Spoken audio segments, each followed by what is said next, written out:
Ingité, au bali moso yagami, boyo kanandeni. Simbate. Mambi de mes conseils au poteau qui est dans ma belle. Nazolo baya su papi. Yo kana bisoti na nini. Bosiko yo. Bisoti ninga na balate. Sikari, bisoti ninga na balate. Affaire nzotologie na linga ngo penzate. Ça m'intéresse pas trop. Nature nanga ngwana déjà na mbeto nanga linga la mbeto nanga moko. Banana za muke. Tu aimes la solitude en fait. Exactement. Yo comprendre nga. Ça dit sur mon toiseau il y a là la papa na plus sur ma condition. Une fois par trimestre, Lingi, oh non, non, moi ça ne va pas. Quel est le quoi, Lingi, nous autologie tous les jours. On s'oppose à Joseph de nuit, Nayo. Et après, c'est quand même pas normal. Moutabi, c'est Lyombongo. Comme ça, il y a Nini, les noces que ça, il n'y a pas non. Il n'y a pas que ça, il y a beaucoup de choses à faire et plus important que ça. Ok. Et oui, j'ai ma cape. Les noces. En fait, ton conseil, c'était plus important que ça aussi. Donc, et ça, il faut qu'on parle à moi aussi. Oui. Oui, bakabala mibali. Ko bala moi c'était pour les lunga kitoko, to pour acoustique pour na zata ya kokote. Zambe na moya, olatike mo vandina bo santu. Ozinga mina mangelo, akoye mela kayo tongo pe popa. Zambe na moya, olatike mo vandina bo santu. Ozinga mina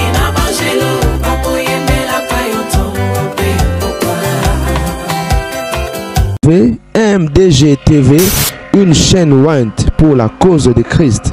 Mafuta Yasika, Mafuta Yasika, Mafuta Yasika.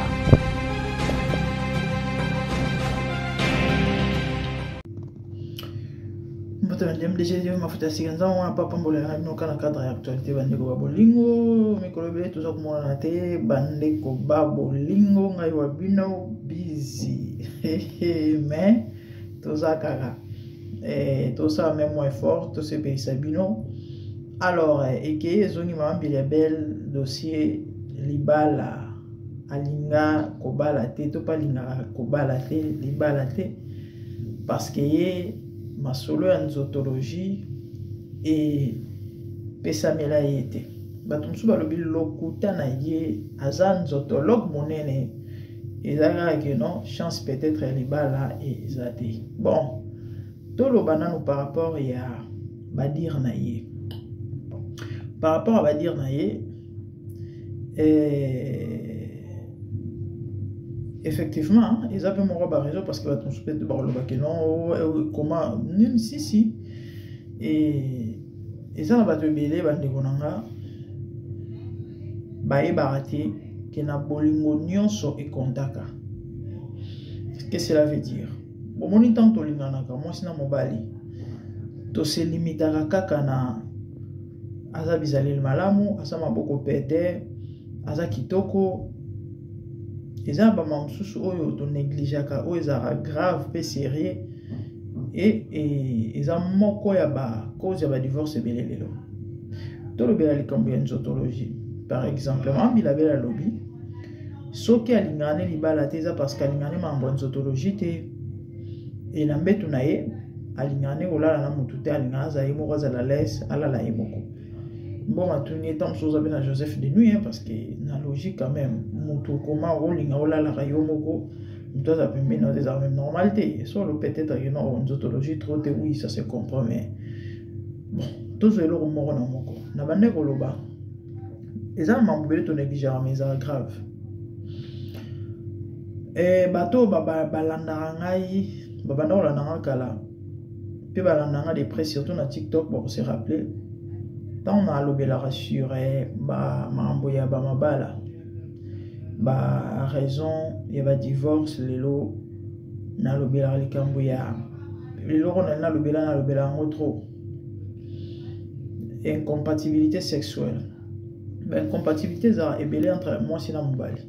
Il y a mentalité, il y a comportement, il y a éducation, il y a incompatibilité spirituelle, il y a la rapé. Il y a parmi Babylone et Salah qui batou, Bavandate. Alors, incompatibilité sexuelle, il y a la rapé. Bomoni, Namokito Kesenaka. Nenka, Tozala, qui nous soit l'air à mingi, nous soit l'air à moyenne, nous soit l'air à moké, nous soit l'air à presque pas. Et là, nous sommes tata mokolo mais soit les déboules fou tondi naï. Il y a un il faut aller à Ouiboul, il y a Foufou pour attendre. Ainsi de suite. Les gens sexuellement, tous ont un tempérament, côté. Il y a des gens qui sont très chauds. Il y a des gens qui sont chauds. Il y a des gens qui sont tièdes et moussou carrément froid sexuellement. Bah, très chaud, bah, bateau. À cause ça, la sexe, chaque jour, ils ont dérangé, ils ont mis mon mabete, ils ont dengue. Parce que, biso que n'a tendance à mis mon mabete. Possession, non, n'y sauté. Possession, ezalaka, oui, il y a qui n'oublie ezalaka, mais n'y sauté, ezalaka, tous les jours, voire même des fois, à ta 3. Nasi na sala, nasi na partager une fois panel, nan de moi, c'est une émission à Koraf Moulage. Néanmoins, si on a Kinshasa, à l'obéi, à sala aboli, mon nom mobile nae chaque jour. Et bah ça là en gros 2 à 3 fois dans mon colo. Bazam bon moi c'est dans mobile. Donc et kendara bien et kendara bon bango nyos mi balé donc bayo kada donc côté na baza compatible. Moi c'est linga ngo mingi mobile linga ngo mingi. Batu baka moi. Bon ça là terre bi si to ça là ka bon ce que vous faites comme le bi non na tongo va to bi ma ya va keninga na kende to beti. So ça là que na ba midi de se retrouver ensemble et bêta n'a pourquoi pareil. Donc il y a des gens qui sont comme ça et bah chaud oh bah vous attendez soit ça là intervalle jour moko bah tiède ou peut-être une fois dans la semaine et bah froid carrément une fois dans le mois et intéressant à être trotté à la piscine à mamnaï ce que ça maman bilabel à zandingwana donc c'est tout à fait normal alors bah royal lobby. Donc, ils ont babiloko oya ko tenir compte de kozo la naona no balité tango ozana moi si to na mobali na yo pendant ta fiancée to pe observation il faut tenir compte ya marambo yo bon ni le ba mabale koma les aussi mbaté mobali ils ont moi ça mi balé ou encore moi ça montre chez mobali pourquoi parce que sexuellement pas compatibilité pour les chrétiens peut-être en sur le bagino et bon ceux qui aux chrétiens parce que ils a permis il y a un bande autant on a eu sur abino que au jamais ko bala to ko linga mutu to ko s'engager na libala ou exclure nzambe. Pourquoi? Parce que nzamba yebi batu nyonso na mokili. Nzamba yebi ndenge to fonctionner la rabiso tout à tel que je suis là Dieu me connaît. Donc pour nzamba pianga mobali ako tenir compte il y a nyonso yanga. Parce que Dieu s'intéresse à la totalité de l'homme pour ceux qui ne savent pas. Il y a des gens qui croient que Nzamba se limite à maman et à mon lit. Non, pas du tout. Vie à Moutou, bien-être, Nzambe, là s'intéresse à ça. Ah oui, parce que pour ça, Nzambe Zalaka, il faut savoir que sexualité bandeko et ezali moko ya biloko oyo ils ont contribué makasi na bien-être ya Moutou. Activité sexuelle sur les dans la vie à Moutou. Moutou au âge il y a cause actif sexuellement ou encore actif et ça détruit. Ah oui, ça détruit. Et il y a une émission à l'élo, mais ils ont une importance si y a mon nez topé à ma casse na vie à Moutou. Le mariage, les balles, n'y sont en totalité en général 70 à 80% de la vie maritale et vendent dans mbétu ya les balles.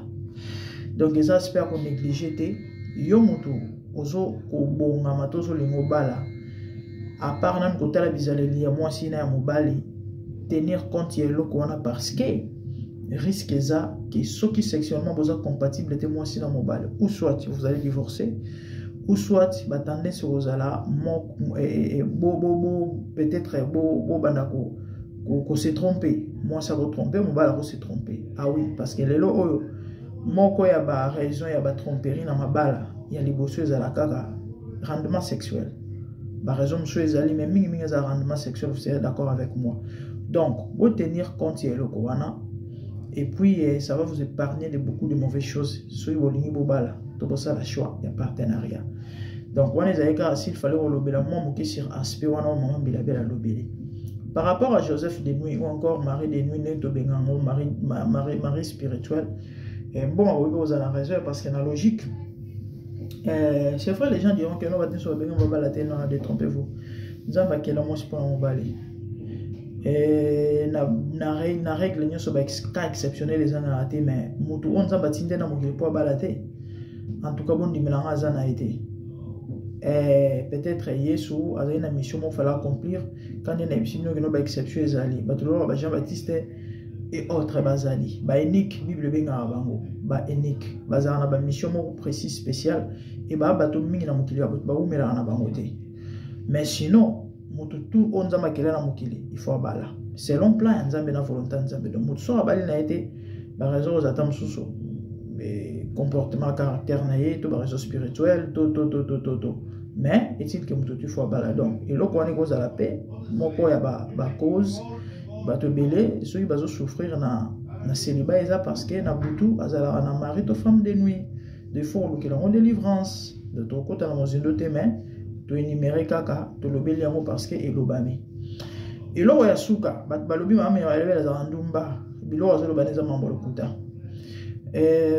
bon eza vina ye so ka lobi ka pas se pelisa batu imto yeba mais est-il que azana ba comportement to ba lolenge moko ba bilo mo asala on a personnellement apprécier rango te et ba tutu ba lobela yango kaka la te awa mama bilabela uté ko bina etutana Kenoko bine la papine boma et tout en a fait s'il vous plaît n'a mis sur bateau en plus il paraîtrait c'était devant sa femme et il fallait peut-être na bon c'est image on bona chela bino na fait akutana papine boma ke yaki ko bine lena katata makolo na bilora mibali tout atabino moko quel yo respecte na aja mama bilabel mboma za mwana ya mark tabu waza mwana na ye mwana ya mobali na ye et babota pe mwana papa tabu akufa tabule asi asala ngo 2 ans passé na émission mo ya papi mboma akiko binela papi mboma na elongi na katikata makolo molimo ki ndumba so baza na bezo papi matela ye so pe bazala mo sina mobali ngana to yebite et lolenge oya ko se comporter eza kitoko te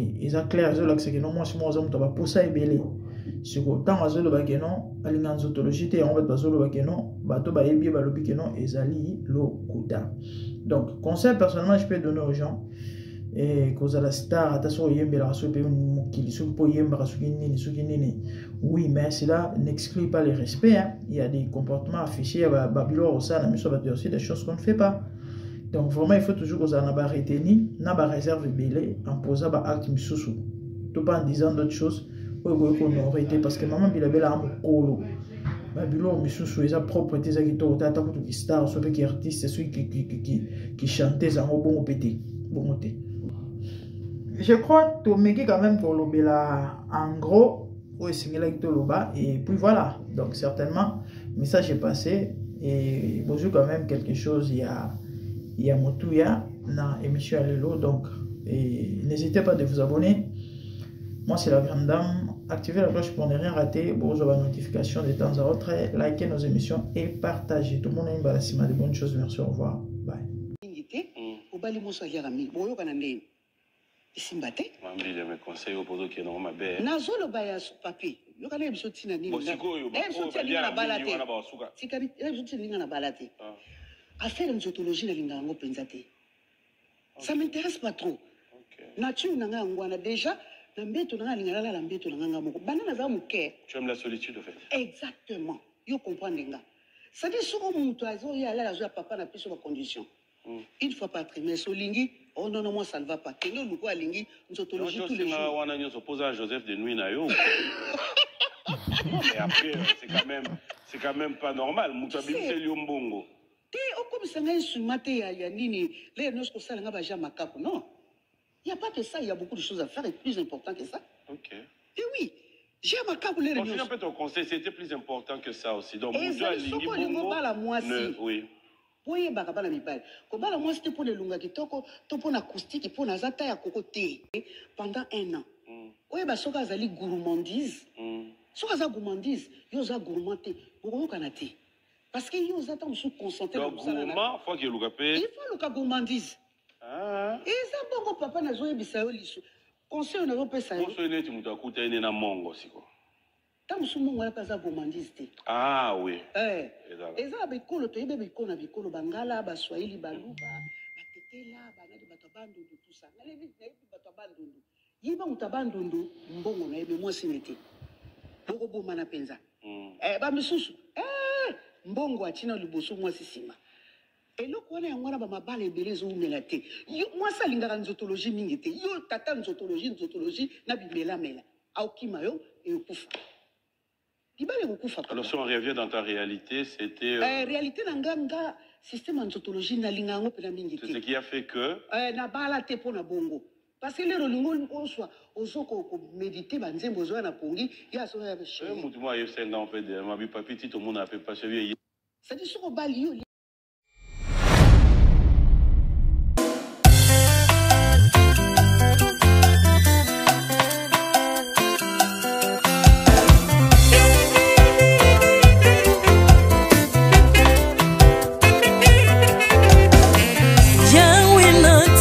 Mokili yo na monite natangi na histoire ya monde na monite na luki na yemba pete tose pour passer Seigneur je n'ai pas pris non plus entendu parler oui ako kalala yo Yesu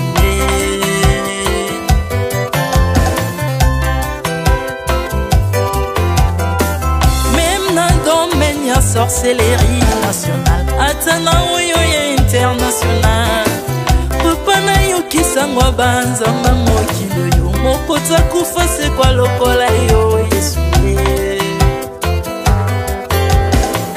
Nanya voyage lokola yo Nanya wakoka nino ya wanzambe Uni masomo ya ekurusu bonanga Okufose kwa poyo zali nzambe Yesu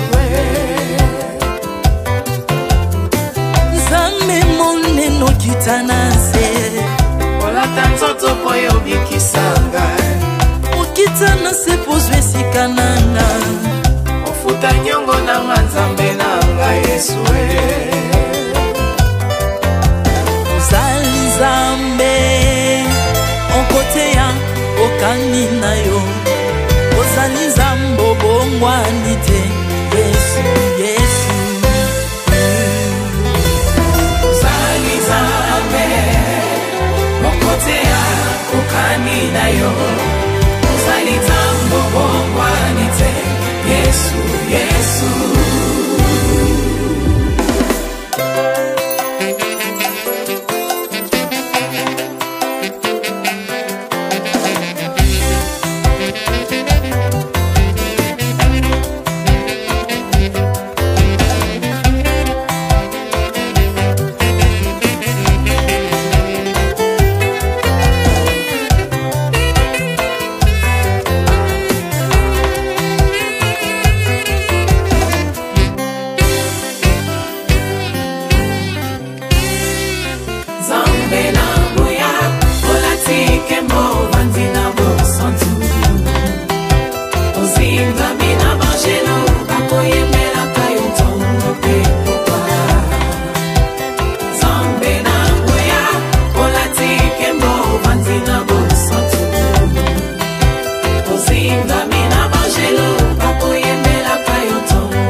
ya kolianga lolinga lingi mais par son son na se métamorphosé osimingo sambwe maladie na miso olingo bebi naza toxique grâce à lui.